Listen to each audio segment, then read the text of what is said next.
De vuelta vamos a trabajar guaraní, pero vamos a aprender a base de un texto corto.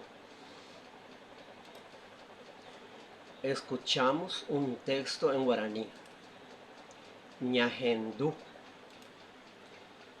Tito. Tito opu'a ko'ẽ jave. Tito omopotĩ ha ojovahéi. Upéi ha'e orambosa, cocido, camby ha chipa. Tito ohóma katu mbo'ehaópe. Ha'e ovy'aiterei. Contestamos preguntas del texto.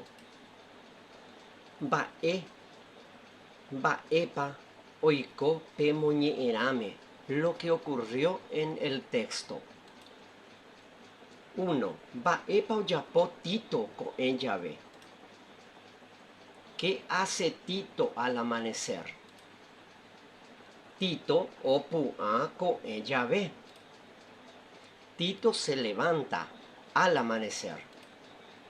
Número 2. Mba'épa omopotĩ upéi. ¿Qué limpia Tito después? Tito omopotĩ ha ojovahéi. Tito se cepilla los dientes y se lava la cara. Número 3. Mba'épa orambosa. ¿Qué desayuna? Orambosa, cocido, camby ha chipa. Desayuna cocido con leche y chipa. 4. Mo'õpa oho Tito.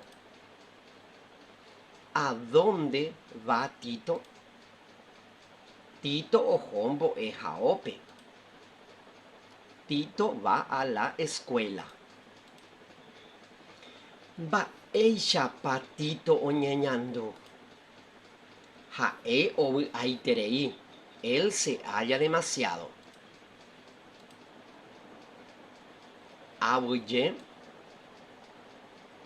Gracias.